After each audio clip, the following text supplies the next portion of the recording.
220 stores across 13 countries, 13,000 workers, dresses worn by Princess Diana, sewn by Welsh women in a converted railway station who kept their seam allowances to a centimetre and called their boss LA. Then, one by one, the decisions came. A founder who fell down a flight of stairs and never woke up. 7 chief executives in 14 years. A sale to Malaysia. Factories closed, manufacturing sent overseas, until the label that once read "Made in Carno, Wales" had nothing to do with Wales at all. Today, the station is scheduled for demolition, a lorry park where an empire's birthplace stood. This is the story of Laura Ashley, who printed fabric on a kitchen table with £10 and built something that employed an entire village, and of the strangers who inherited it and took it apart. Decision by decision, until the only thing left was a brand name and the silence in the hills where the sewing machines used to run. Chapter 1. The Girl from Dowlais. Top. The story begins with a birth that was deliberately arranged. In September 1925, a young woman named Bessie Mountney, née Davies, married to her own first cousin, a shell-shocked clerk from the civil service, travelled back to Merthyr Tydfil so that her first child would be born in Wales. Not in the London terraced house where the family lived. In Wales.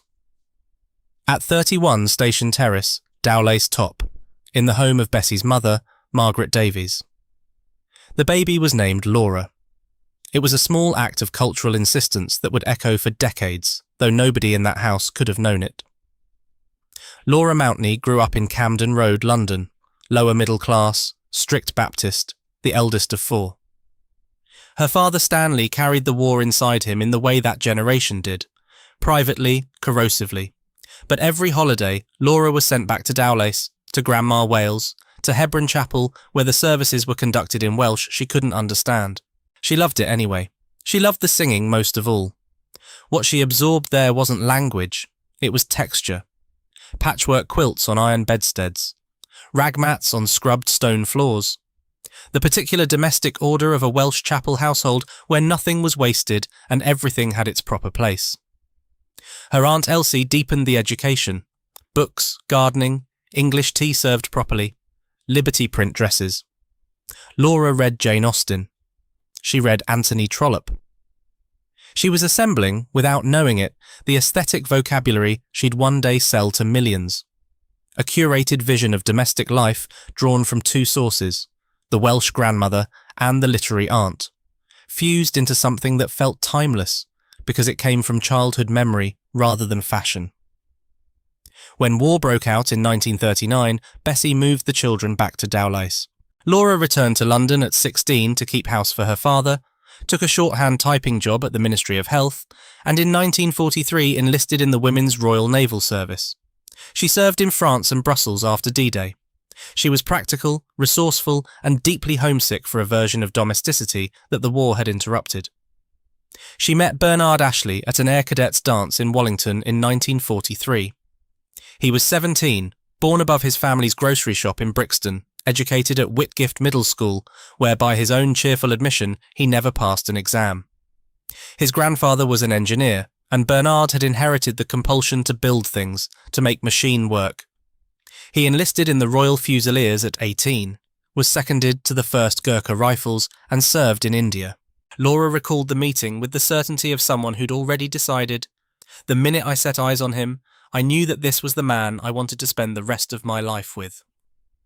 They married in February 1949. He was the mechanist. She was the eye. Between them, they had everything a business needs except money and a business. The founding moment arrived through Laura's post-war job as secretary at the National Federation of Women's Institutes on Eccleston Street, Victoria. In March 1952, she helped organise an exhibition of traditional handicrafts at the Victoria and Albert Museum. Embroidery, hand-printed fabric, patchwork quilts. The kind of domestic craft her grandmother and Aunt Elsie had practised as a matter of course. Laura looked for small print fabrics suitable for patchwork and discovered that nobody made them commercially. The gap between what she remembered and what she could buy became a business proposition. Bernard spent his evenings in the public library, studying books on printing methods. Within a month, he'd constructed a silkscreen printing frame on their kitchen table at 83 Cambridge Street, Pimlico. Their total investment was £10, enough for wood, dyes and a few yards of linen. A sum so modest it reads now like the punchline of a fairy tale, except that it was real, and it was all they had. Their first products were table mats in African print designs, two-colour, sold to a handicraft shop in Ludgate Circus. Then the world handed them a gift. The 1953 film Roman Holiday put Audrey Hepburn on screen in a headscarf worn with a simple sweater, and half the women in Europe wanted one. Laura and Bernard came back from an Italian holiday, having watched the same scarves everywhere, and started printing their own. Laura personally rode a bus to John Lewis on Oxford Street and sold 20 to the buyer. Bernard delivered orders on his motorcycle before heading to his city job. They burned a large proportion of early scarves through sheer inexperience, but even the seconds sold. On 19th March 1954, the Ashley Mountney Company was formally registered. Bernard eventually renamed it Laura Ashley, believing a woman's name suited the products better. By the end of 1955, they had 200 wholesale accounts and a showroom on Old Burlington Street. Harrods stocked them. Fortnum and Mason stocked them. Terence Conran placed orders. Their bar towels won a gold medal at the Sacramento Trade Fair. From a kitchen table in Pimlico to a gold medal in California in 3 years. £10. But the kitchen table empire was fragile. In September 1958, the River Darrant flooded their Kent cottage, destroying equipment and fabric stock. The marriage was strained. Bernard's absences, material poverty, 3 small children in quick succession. Jane, born 1953, David, 1954, Nick, 1956. Laura did something that the tidy biographical summaries tend to smooth over. She left, drove away in a rickety Morris Minor with the children, eventually camping on the banks of the River Mordach near Dolgellau. Bernard followed her to Wales. It was a crisis that became a homecoming. By the summer of 1961, the family had settled at Gwalia House, Machynlleth, and Laura had opened her first shop at 35 Maengwyn Street. The Ashley Mountney Company had come to Wales, not as a strategic decision, but because a woman who'd been born Welsh on purpose had driven back to the landscape she trusted when everything else was falling apart. Chapter 2. The station at Carno. The first factory wasn't really a factory. It was a vacant social club called the Tybrith in a village called Carno, population measured in hundreds, sitting in the valley of the River Carno between the hills of Alt Far and Alt Goch, in what is often described as the geographical centre of Wales. A local councillor named Francis Thomas offered it to them. Materials were distributed to women who sewed in their own homes, a cottage industry model that would have been recognisable to the flannel weavers who'd worked these same valleys a century earlier. Carno had its own textile ghost. Newtown, 12 miles away, had once been called the Leeds of Wales, the largest flannel production centre in the country during the 1820s, with a grand flannel exchange built in 1832. Sir Price Jones had pioneered the world's first mail-order business from Newtown in 1859, selling Welsh flannel to Queen Victoria and Florence Nightingale from a building that still stood. But by the mid-20th century, mid-Wales was hemorrhaging population. The old county of Montgomery had suffered constant depopulation for well over a century. Laura Ashley arrived into that vacuum. A Welsh-born woman bringing textile work back to a landscape that had been losing it for generations. Then came the opportunity that shaped everything. In February 1967, the Carno railway station was closed under the Beeching Cuts, part of the programme that stripped rural Britain of its branch lines.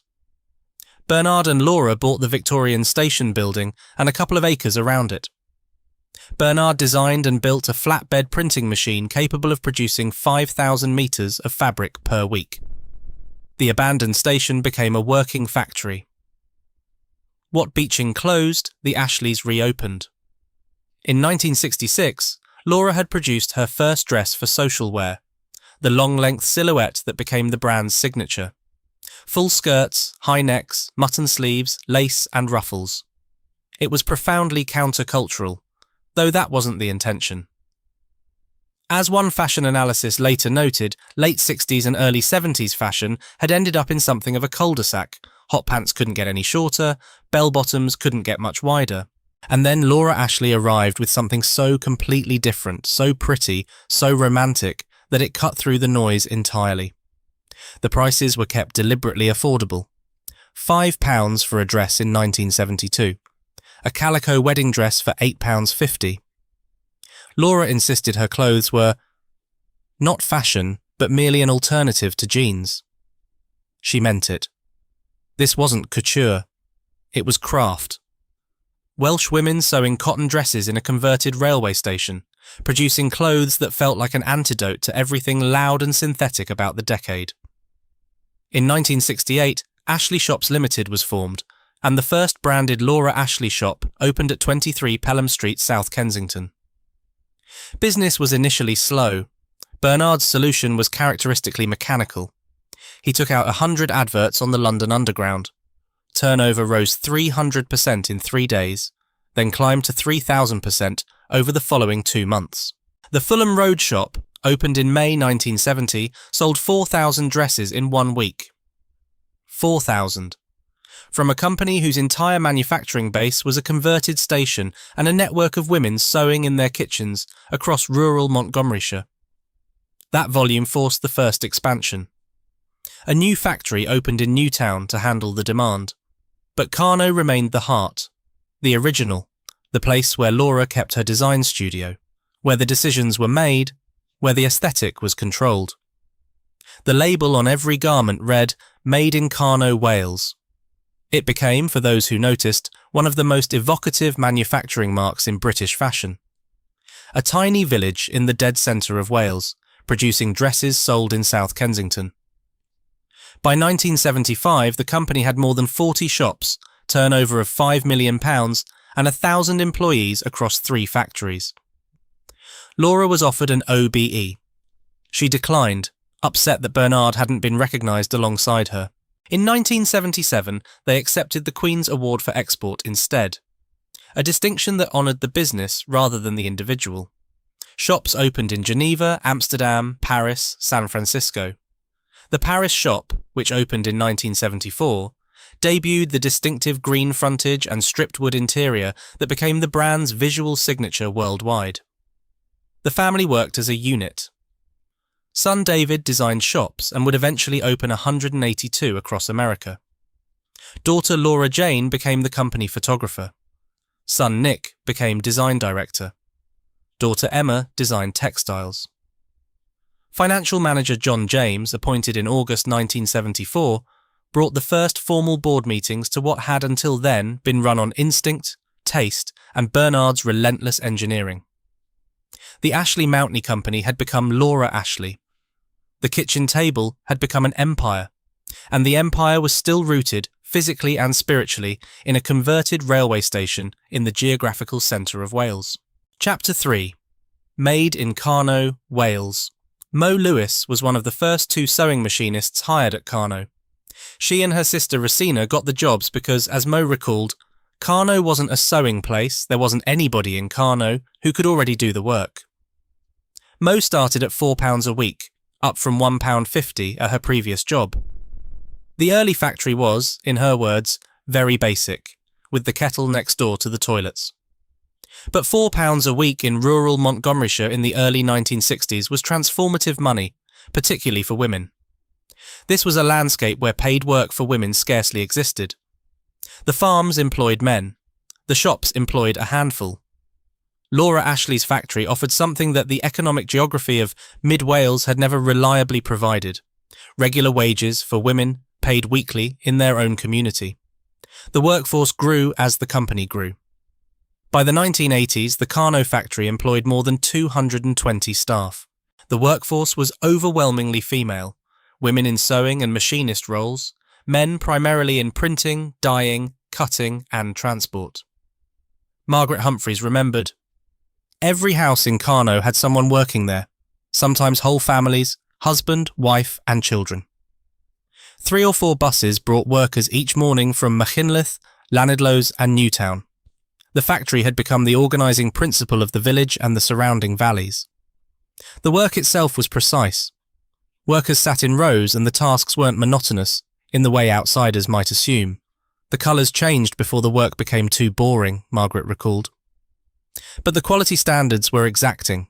The seam allowance had to be a centimetre. If one of the girls took 1.5 centimetres or 2 centimetres, the garment might go down from a size 12 to a size 8. Somebody would be timed making up a dress, Olive Jones remembered, and the women were expected to produce the same type of dress within the same time. Piecework sharpened the pace. The initiation ritual was universal. People say that you're not a proper machinist until you've had a needle go through your finger. Gwilithin Rowlands started in 1964 doing the wages. She left to have a baby, then came back as a machinist on a schedule that ran from 9 in the morning until 3 in the afternoon. Laura Ashley was adamant that mothers were able to take their children to school and collect them again. This wasn't a concession wrung from management by negotiation. It was policy, set by a woman who understood the lives of the women who worked for her because she'd lived a version of that life herself. Gwilithin described her years as the happiest days ever in Laura Ashley. We had a lot of fun. She worked there for approximately 48 years across various roles. 48 years, nearly half a century in the same building, for the same enterprise, in a village with a population you could count on a few sheets of paper.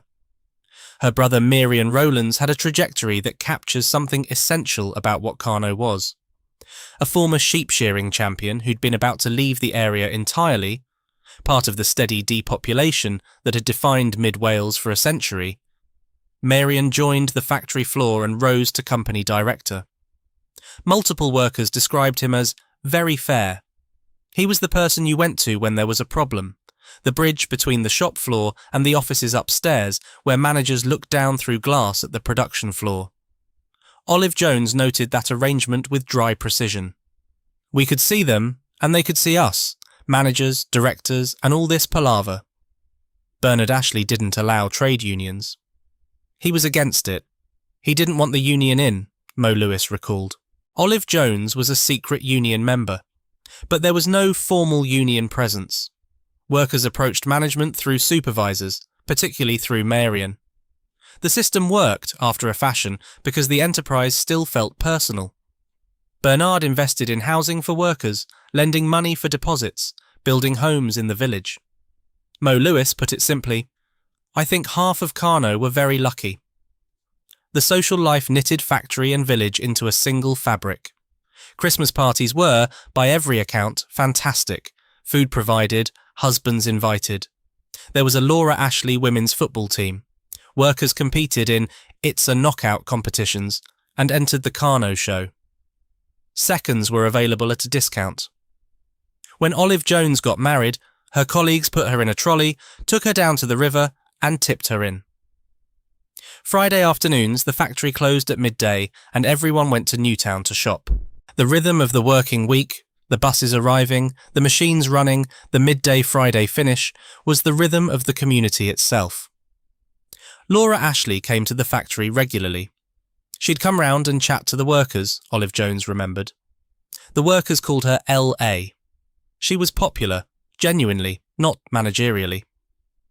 Bernard was a different presence. He had an awful temper, Olive recalled, and would come to work on his skis if it was snowing. The portrait that emerges from the oral histories is of a couple whose complementary natures had built the business. Laura's eye, her warmth, her instinct for what women wanted to wear, and how a home should feel. Bernard's mechanical brilliance, his impatience, his capacity to design a printing machine or a shop interior or a housing development with equal facility. Mo Lewis worked at Carno for 14 or 15 years and described it as working with a family. That phrase recurs across the oral histories like a refrain.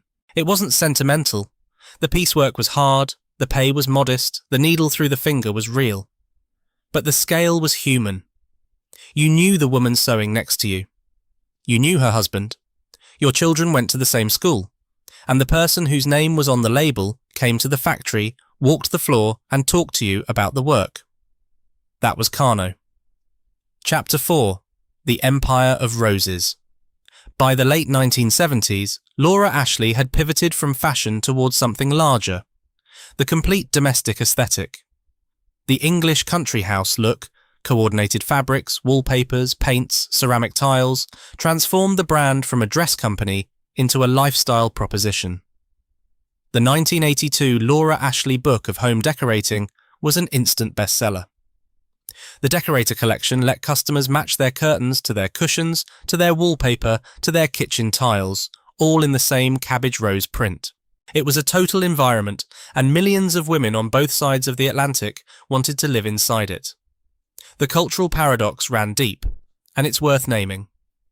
Laura Ashley, born Welsh, raised Baptist, steeped in Welsh domestic craft, had created a brand the world perceived as quintessentially English.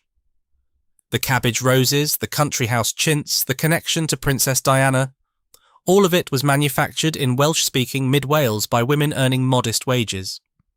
Victoria magazine described the Ashley-owned Llangode Hall using the language of English countryside charm, while American readers dreamt of visiting England.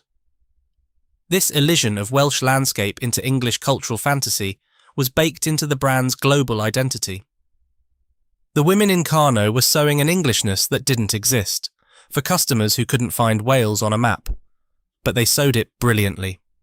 At peak, 14 factories operated across Wales. Carno handled garment sewing. The massive Textile factory in Newtown opened in 1987 at a cost of £8 million and spanning 130,000 square feet. Handled textile and wallpaper printing. Other facilities ran at Machynlleth, Caernarfon, Gresford and Llanidloes. Warehousing and distribution operated from the Vastre industrial estate. The infrastructure was vast, a vertically integrated manufacturing operation where raw fabric went in one end and finished. Packaged products came out the other, all within a 20-mile radius of that original converted railway station.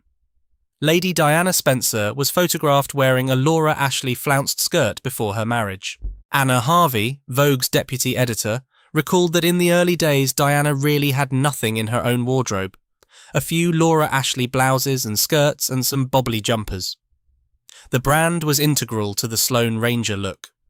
That particular early 80s combination of aristocratic confidence and floral modesty that Diana embodied before the palace stylists took over. In 1988, Princess Diana visited the Textile factory in Newtown, where over 200 staff greeted her. The woman who would become the most photographed person on earth, standing in a Welsh textile factory, surrounded by the women who'd sewn the clothes she'd worn before she was famous. The Economist captured the brand's position at the time of the flotation with characteristic precision. Laura Ashley's popularity lay in the taste she'd stamped on her international empire, not so much for elegance and smartness as for prettiness and comfort. Nobody was intimidated by the look or price of a Laura Ashley design. Her home furnishings offered a cheap and feminine alternative to the drab, the posh, and the sternly post-war habitat Scandinavian. It was an empire built on accessibility. You didn't need money to feel like you belonged in a Laura Ashley dress. You didn't need taste. Laura had done the tasting for you. By September 1985, the company had more than 220 stores worldwide and annual turnover of approximately $130 million. The valuation sat at roughly £200 million. 13,000 people worked for Laura Ashley across the globe, and the beating heart of the operation was still Montgomeryshire. Still the converted station, still the sewing rows, still the buses arriving from Machynlleth and Llanidloes, still the labels reading Made in Carno, Wales. Laura Ashley was 60 years old. She had 4 children in the business.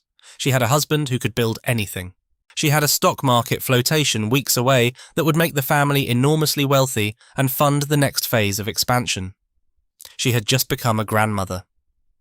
Everything she'd built from that £10 investment on a kitchen table in Pimlico, the scarves, the dresses, the shops, the factories, the aesthetic that defined a generation's idea of domestic beauty, all of it was about to be valued, publicly, at £200 million. The Summit. Chapter 5. The Fall on the Stairs. On the evening of September the 7th, 1985, her 60th birthday, Laura Ashley fell headlong down a flight of stairs at her daughter's home in the West Midlands. She sustained catastrophic head injuries. She was taken to the neurosurgical intensive care unit at Walsgrave Hospital, Coventry. She never regained consciousness. She lay in a coma on life support for 10 days. Laura Ashley died on September the 17th, 1985. She was 60 years old. She had just celebrated her birthday and the birth of a new grandchild. Weeks earlier, she had handed the design director role to her son Nick. The flotation was imminent. The world she'd built was at its absolute peak, and she would never see it valued. Olive Jones, in Carno, remembered, "The workers broke their hearts when she died. Everybody thought the world of Laura Ashley, and everybody went to her funeral." She is buried in the churchyard of St John the Baptist, Carno. In the Welsh countryside she loved, steps from the factory she built. Bernard, devastated, pressed ahead with the flotation in November 1985. It was 34 times oversubscribed. The market valued the company at approximately £200 million. Investors were buying the brand, the aesthetic, the name on the label. What they couldn't buy, what had just been buried in a slate grave in Carno, was the eye that had created it, the instinct that had guided it, the woman who walked the factory floor and talked to the machinists about their work.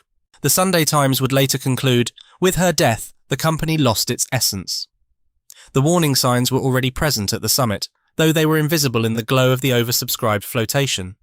The brand was overwhelmingly dependent on a single romantic aesthetic that was vulnerable to fashion shifts.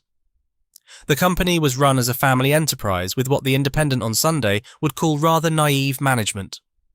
Distribution was chaotic. On one occasion, winter stock was shipped to the United States 2 months late. The North American operation had, in one analyst's words, an unnecessarily complicated, top-heavy structure, excessive overhead and inventory costs. But these were problems that Laura's presence had masked. Her taste was the brand. Her eye was the quality control. Her relationship with the workers was the corporate culture. When the person whose conviction holds an enterprise together falls down a flight of stairs on her 60th birthday and never wakes up, what remains is the enterprise without its conviction, the infrastructure without its soul. 220 shops selling a vision that no longer had a visionary. And in Carno, the sewing machines kept running. The buses still arrived from Machynlleth and Llanidloes. The women still sat in rows watching the colours change, keeping the seam allowance to a centimetre. The label still read Made in Carno, Wales. But Gwilithin Rowlands noticed what the stock market couldn't measure. The atmosphere changed considerably over the years, especially after the death of Laura Ashley.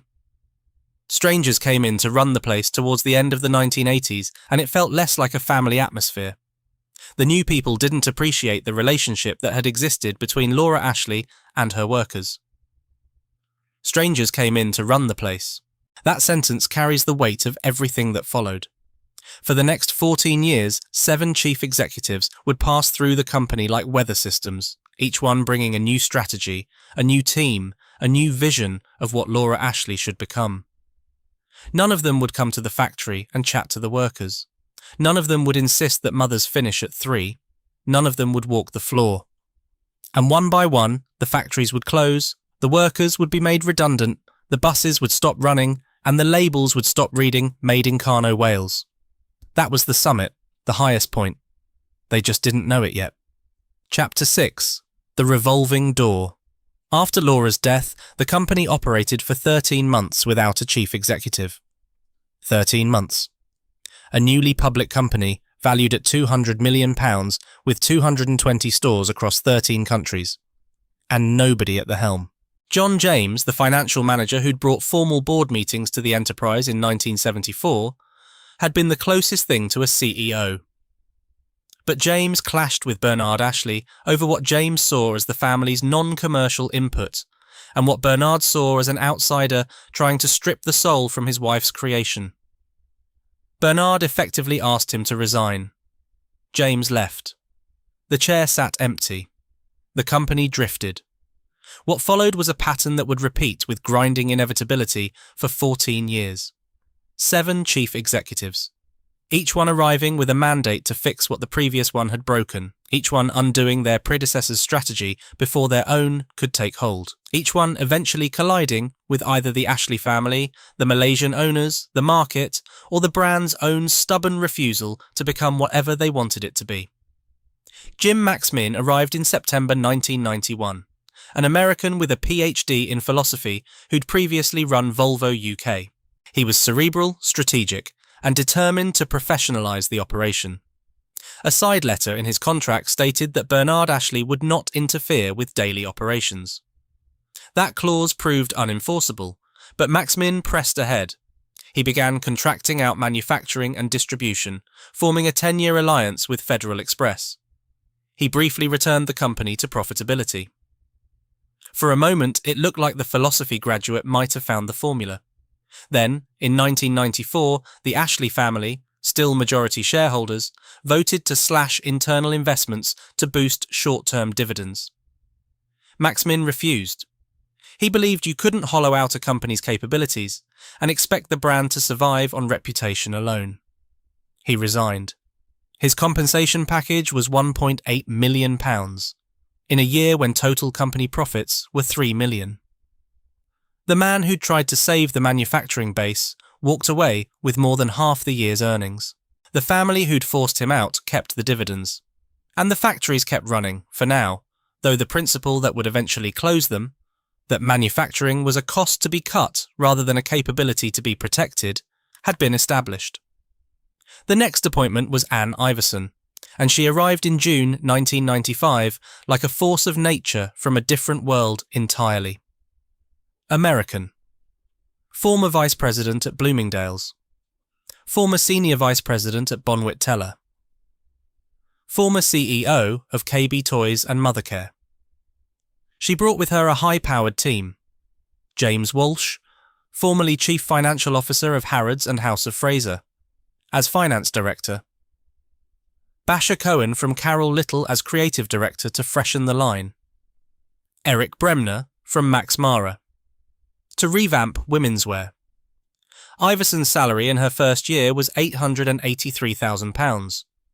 Walsh received £360,000, among the highest paid retail executives in Britain, running a company whose origin story was a £10 investment on a kitchen table. The distance between those two facts, the kitchen table and the salary, is the distance the company had travelled from itself.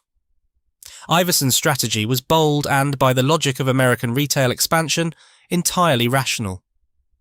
She closed 40 of the 200 US outlets and replaced them with 10 large-format stores of 15,000 square feet each. Destination stores designed to showcase the full Laura Ashley lifestyle. The stock market loved it. The share price briefly doubled. But the large stores needed vast quantities of stock to fill them, and when the customers didn't come in the volumes the spreadsheets had promised, that stock instead filled warehouses. Basher Cohen departed for Tommy Hilfiger. Eric Bremner left. James Walsh left. The team Iverson had assembled, the people whose salaries had been justified by the transformation they'd deliver, scattered within 2 years. Iverson was fired by the board in November 1997. The losses that year: £31 million. She had spent 2.5 years and an extraordinary amount of money attempting to turn a Welsh cottage industry into an American retail concept. The Welsh factories were still running, but they were now filling orders for stores that couldn't sell what they produced. The gap between what the factories made and what the market wanted had become the company's central problem, and nobody could agree on which side of that gap to fix. David Hoare, a former partner at the management consultancy Bain & Company, replaced Iverson in November 1997. He reversed her strategy entirely, halted expansion, closed stores, sold assets. He identified the core design problem with a precision that none of his predecessors had managed. Our garment range has moved too far towards the high street and a younger market and has lost an element of its Laura Ashley signature. The diagnosis was exact. The brand had been pulled in so many directions by so many creative directors that it no longer looked like Laura Ashley.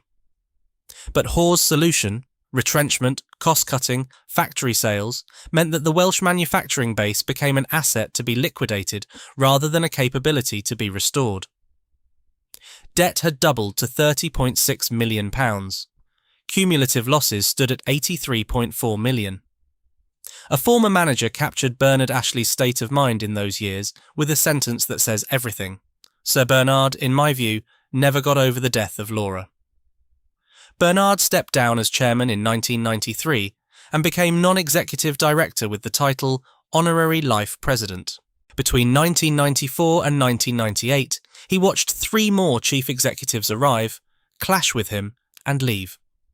He resigned from the board entirely in June 1998 when the Malaysian investors took over. By 2001, the Ashley family had severed their connection with the company completely. The man who'd built the printing machine, who'd delivered scarves on his motorcycle, who'd designed the flatbed printer at Carno and the shop frontages in Paris and the housing for the workers in the village. That man walked away from the enterprise that carried his wife's name because it no longer carried anything else of hers. Chapter 7. The Sale to Kuala Lumpur.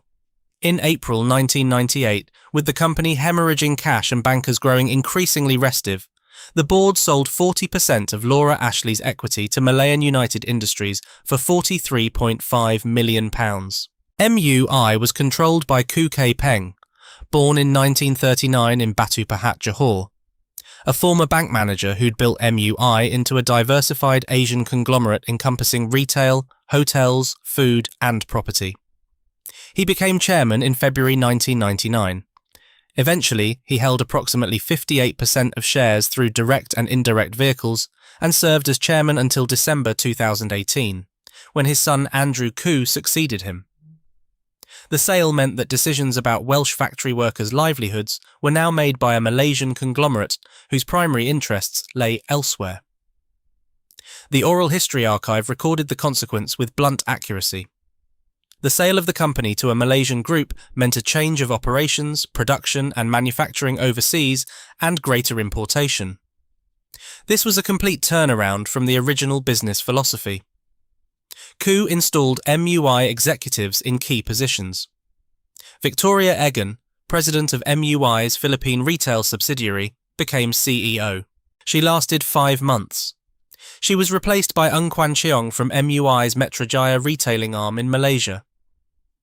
Stayed longer than any post-Laura CEO and diagnosed the brand's identity crisis with clarity. Each market or business category was defining what they thought the Laura Ashley brand was all about. Every successful brand has a single message consistently delivered. That was not the case at Laura Ashley. He was right. But knowing the diagnosis and performing the surgery are different things, and was operating on a patient that had been cut open and stitched shut by 6 previous surgeons, each of whom had left instruments inside. MUI allocated £20 million for a recovery programme. Some of it funded store refits. Much of it went to managing the retreat from North America, where all remaining stores were closed by 2003. The company that had once operated in 13 countries was shrinking, store by store, market by market, and the closures weren't strategic consolidation. They were the progressive abandonment of positions that could no longer be held. In the middle of all this, the culture was turning against the brand in ways that no amount of restructuring could fix. In 1996, IKEA ran its notorious "Chuck Out the Chintz" advertising campaign, a direct assault on the busy floral aesthetic that Laura Ashley had made mainstream. Women in the advert hurled chintz curtains and floral cushions from their windows with the liberating energy of a revolution. The message was unmistakable. This look is over. Businessweek wrote bluntly that the apparel line, with its signature floral prints and long girlish dresses, was deeply unfashionable. Minimalism was in. Clean lines were in. The aesthetic that Laura had assembled from her grandmother's patchwork quilts and Aunt Elsie's Liberty prints had become, in the space of a decade, the thing that stylish women were throwing out of their windows. Every attempt to modernise alienated the core customer while failing to attract new ones. In 2004, Scottish couturier Alistair Blair, formerly of Dior and Givenchy, was brought in to take over design direction. The arrangement was terminated within a year. Marketing director Karen Levi, recruited from Mulberry, departed unexpectedly, throwing the company into what Marketing Week described as disarray. The brand was caught in a trap of its own making. Change the aesthetic, and you lose the people who love you. Keep the aesthetic and the world moves on without you. Laura Ashley had the taste to navigate that tension. No one who followed her did. Chapter 8. The emptying of the valleys. The hollowing out of Welsh manufacturing was progressive, driven by every CEO from Maxmin onward, each one cutting a little deeper into the same body. At its peak in the early 1980s, Laura Ashley operated 8 garment-making plants near Carno. 85% of all products were manufactured in-house in Wales. That figure, 85%, is the baseline against which everything that followed should be measured. Between 1990 and 1995, 6 factories closed. 1,500 jobs were eliminated across the Welsh operations. The closures followed the logic of every cost reduction exercise in corporate history. Manufacturing in rural Wales was more expensive than manufacturing overseas, and the spreadsheet doesn't have a column for community, for identity, for the fact that the woman sewing the dress lives 3 streets from the woman who'll wear it. NatWest Securities analyst Sean Eddy predicted under Iverson that manufacturing would be relocated from Wales to Asia. He was right. He was paid to be right. The people in Carno were paid to sew. In 1997, the factories at Machynlleth and Caernarfon closed. More followed under David Hoare in 1998, sold as assets to reduce debt. The trajectory was clear and irreversible. Each new CEO inherited fewer factories than the last, which made each subsequent CEO less invested in preserving what remained. The manufacturing base wasn't murdered in a single act. It was bled out, decision by decision, year by year, until the patient was too weak to survive. Then came Carno itself. On 25th of October 2004, Joint Chief Executive Aynam Maud Saeed announced the closure of the Carno factory. All 220 staff were to be relocated to Newtown, 12 miles away. 12 jobs were eliminated outright, in fabric processing roles deemed, and the phrase carries a particular weight when applied to the place where Laura Ashley had processed fabric for 40 years, no longer commercially viable. The Daily Post headline read, "Laura Ashley leaving home, end of an era as Carno factory closes."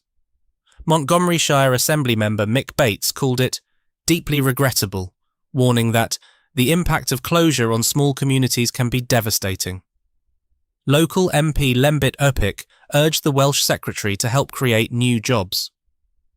Conservative AM Glyn Davies, himself the former chairman of the Development Board for Rural Wales during Laura Ashley's 1980s heyday, the man who'd watched the empire grow, said simply, "Job losses at Laura Ashley are particularly damaging to the mid-Wales economy."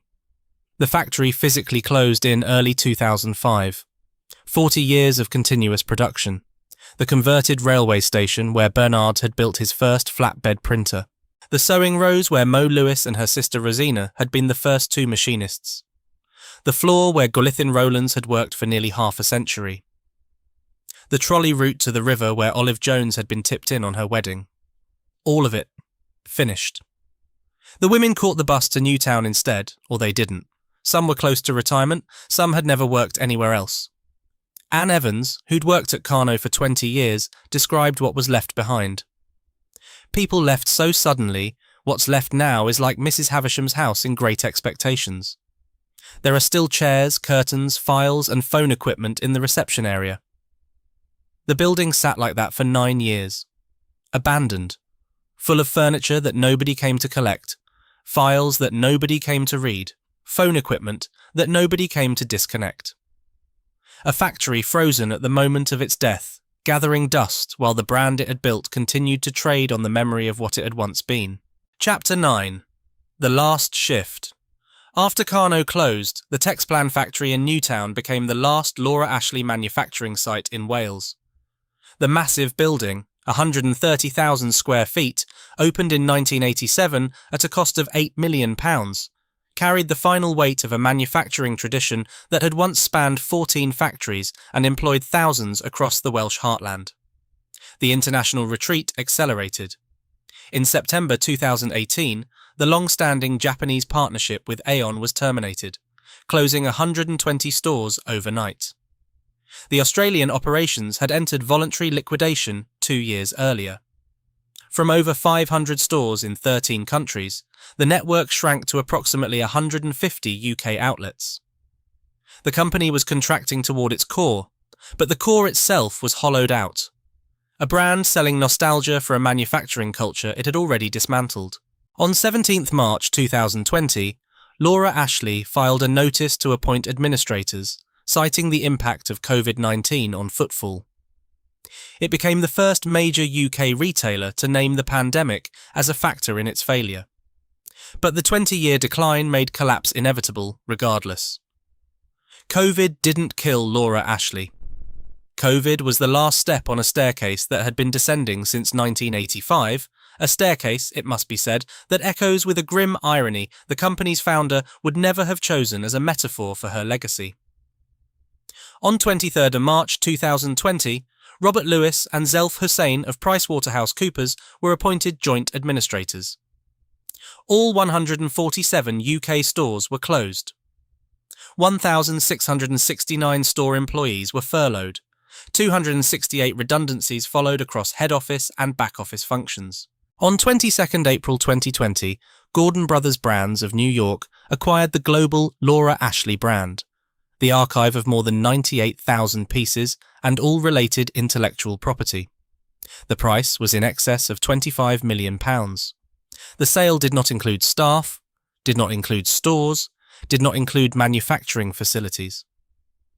What was purchased was the name, the patterns, the archive, the memory of what Laura Ashley had been, stripped clean of the people and places that had made it. At the Texplan factory in Newtown, something happened in those final months that deserves to be set against the abstraction of administration notices and brand acquisitions. The workers were briefly recalled during the pandemic to sew NHS scrubs and cubicle curtains. Supervisor Linda Andrew, who'd been at Texplan since 1987, 33 years, described it. My boss explained they'd hatched a plan to sew scrubs and cubicle curtains for the NHS, so of course I said yes. We've experience of making beautiful handmade curtains for Laura Ashley, but it has been a while since we made garments here in Wales. It had been a while since they'd made garments. That sentence holds the entire arc. Women who'd once sewn dresses worn by princesses were now sewing scrubs for nurses, in a factory that was weeks from permanent closure, using skills that the company had spent 2 decades telling them were no longer commercially viable. And they said yes. Of course they said yes. Because the skills were still there, in their hands, and the need was real, and somebody had finally asked. In June 2020, 57 more Newtown workers received redundancy notices. By September 2020, the Texplan factory closed permanently. The last Laura Ashley manufacturing operation in Wales. The last connection between the brand and the place that had made it. Montgomeryshire MP Craig Williams said, "It has been a staple of Montgomeryshire. It is massively synonymous with our county." Newtown Mayor David Selby added, "Laura Ashley, as a company, is the reason I am in Newtown. I moved to the area in 1988 when I started working in the mail order department. The label no longer reads Made in Carno, Wales. The label no longer reads anything about Wales at all." Chapter 10. What the Ruins Hold. The Carno factory building sat derelict and abandoned for 9 years after the closure. Nobody cleared it. Nobody secured it properly.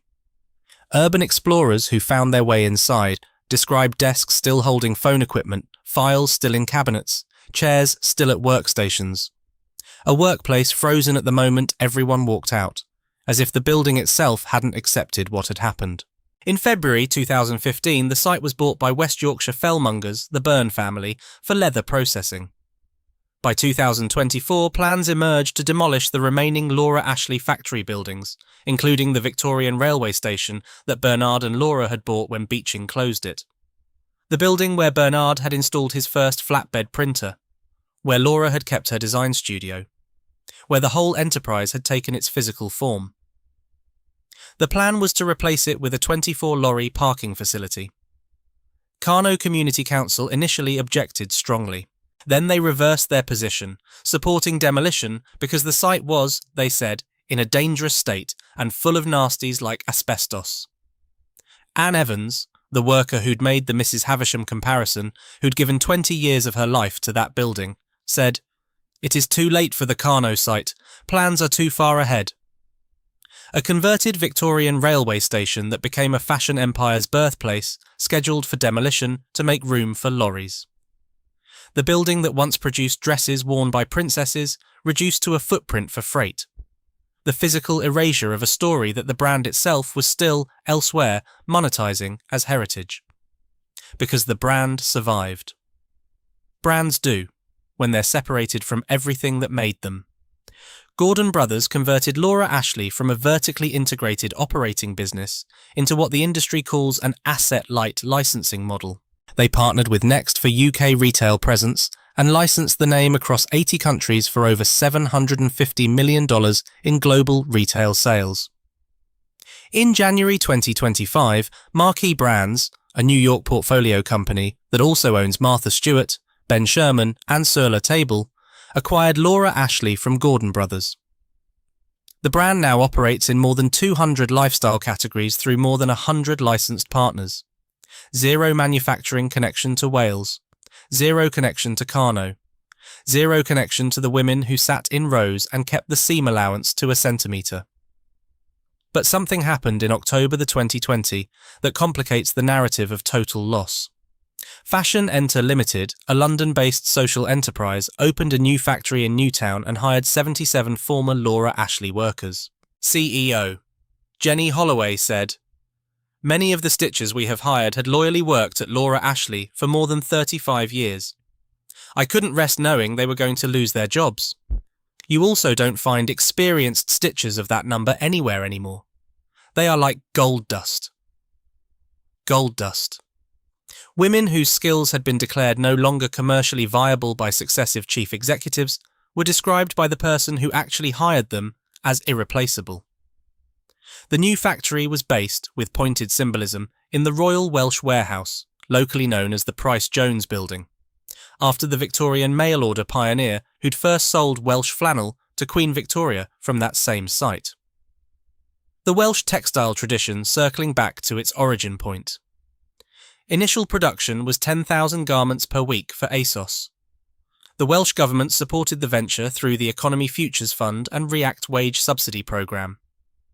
77 workers. Not 220. Not 13,000. 77.